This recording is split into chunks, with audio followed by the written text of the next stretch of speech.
Welcome to Mike Montagne on Mathematically Perfected Economy and Absolute Consensual Representation. I am Mike Montagne, original 1968 architect of Mathematically Perfected Economy, founder of People for Mathematically Perfected Economy, and principal author of our worldwide mandate for Mathematically Perfected Economy and Absolute Consensual Representation. This program pertains to a vital thesis originally comprising mathematic proofs that any purported economy subject to interest inevitably terminates itself under fatal artificial sums of insoluble debt, and that there is one and one only integral solution for the categoric faults of the pretended economies which have been imposed upon the world, a singular solution which,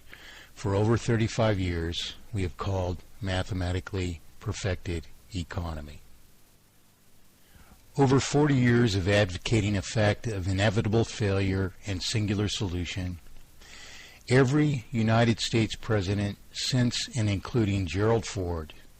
has been presented a proposition of mathematically perfected economy.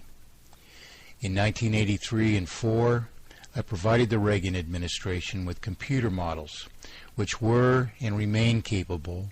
of calculating the maximum possible lifespan of any pretended economy subject to the obfuscations of what we call a central banking system. These original models, complete with source code, remain available from dissented work at People for Mathematically Perfected Economy, perfectedeconomy.org, and of course we can run the same data in these models today to replicate their vital projections. Nonetheless, then, in 1983 and 4, these original models projected from early 1980s data that the present monetary failure would transpire at approximately 2010 AD as a consequence of an obfuscation of our currency, which can only multiply artificial indebtedness in proportion to remaining capacity to service debt. As this said disparity, of course, inevitably manifests in the present failure, it is this process and its resultant injustices which we must understand if a people who make themselves capable of responsible self-rule are to avert failure by uniting over a fact of singular solution. My vastly plagiarized work, therefore, explained over 40 years ago not only how the present failure would transpire, but exactly how to solve and to avert the present consequences. Some 15 years later, in 1984, together with exhaustive documentation of this original thesis, all this comprised the first and since most plagiarized online monetary reform presence, some 10 years before the official 1993 or 4 inception of today's Internet. While this work is now perhaps the most plagiarized monetary thesis in history, even its original forms disproved every recent pretended contending proposition of solution over 40 years ago. For from its very inception, mathematically perfected economy was a proof of singular solution. That is, from its inception, mathematically perfected economy was a proof that nothing else solves the categoric faults of pretended economy, and that nothing else solves the fundamental causes of the present artificial failure. The following is the 8th and concluding program of a set of introductory discussions designed to apprise the various countries of the world of how to transform the systems of exploitation which have been imposed upon the present world into mathematically perfected economy. This introductory set of programs is best negotiated in order, as previous material develops a vital background for what follows. Links to archives of this and previous programs are available at tnsradio.com and through the domain perfectedeconomy.org. Respondents can sign national instances of our worldwide mandate for mathematically perfected economy and absolute consensual representation at perfectedeconomy.org. This program is broadcast regularly at 3 p.m. Pacific Time, 11 p.m. UTC. Today, on December 11th, 2010, from TNS Radio, tnsradio.com, Tir Nassar, Land of the Free. Original material copyright and trademarked by Mike Montagne, all rights reserved. In today's concluding introductory program, I would like to round out the ideas from which we must understand, if we are to solve the issues before us, how and why mathematically perfected economy is the singular solution to the potential categoric faults of any potential monetary system, and particularly in a simple, final, necessary review of how and why we transform any obfuscated system into mathematically perfected economy practically immediately and virtually without cost.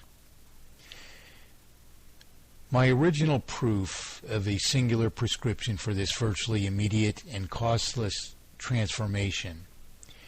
was originally presented to the Reagan campaign in 1979. Its basic mechanisms have long been exposed in an article sustained at perfecteconomy.com, If I Were President. Before discussing this prescription for immediate and virtually costless transition to mathematically perfected economy, and particularly to appreciate the scheme of this transition as the only way to justice, we must first understand with certainty the obfuscation of the present currency, together with the fatal and ever unjust ramifications of that obfuscation. For it is this understanding which certifies a fact of singular solution as ultimately embodied in a proof of solution in our present mandate for mathematically perfected economy and absolute consensual representation. The general things we must understand are that the present obfuscation of the promissory obligation, or money, is a falsification of indebtedness to a purported banking system which never gives up property commensurable to the purported debt, and that in turn, subjecting this falsified debt to interest, even as this falsified debt comprises no risk and no more cost than the mere costs of publishing evidence of our promissory obligations to each other, perpetually multiplies artificial indebtedness in proportion to remaining capacity to pay, as we are implicitly and ever so wrongly obligated to maintain a vital circulation by perpetually borrowing back into circulation the principal and interest which we are obliged to pay out of the general circulation in the way of servicing an ever-escalating sum of debt. The principal which we are obliged to pay out of the general circulation and reborrow back into the general circulation, of course, then, always comprises new debt equal to the former sum of debt, in turn making it mathematically impossible to pay down the sum of artificial indebtedness. Yet as the interest we are obliged to pay out of the general circulation and reborrow back into the general circulation to maintain a vital circulation, counted none against the prior sum of debt, it is this ever unjustified imposition of interest which perpetually increases every prior sum of debt by so much as periodic interest on an ever greater sum of artificial falsified indebtedness, until we suffer an inevitably terminal sum of debt, which exceeds our creditworthiness to borrow further, as yet remains indispensable to the continued maintenance of a vital circulation. And so, the industry which remains compelled to service this ever-escalating sum of artificial indebtedness, in turn fails under a maldisposition of the circulation towards servicing the escalated sum of artificial indebtedness at the fatal cost of remaining capable of sustaining the industry which is obligated to do so. In other words, under this ancient ruse, over time, and not even over a great time, as ever more of the circulation is inherently mal-disposed by this fatal obfuscation to service artificial indebtedness, ever less of the same circulation remains disposable to sustaining the industry which remains obligated to service the terminal sum of artificial indebtedness. So this is the cause of the present artificial failure. We can review these facts, therefore, as follows: that the purported banking systems which have been imposed upon the world are not true creditors, that they give up no property for promissory obligations, that even under virtually any contractual system of law in the world, and certainly with respect to any reasonable accountable system of logic, no commensurable debt therefore can exist to them, as there is no lawful consideration. On the contrary, the purported banking systems which have been imposed upon the world merely pretend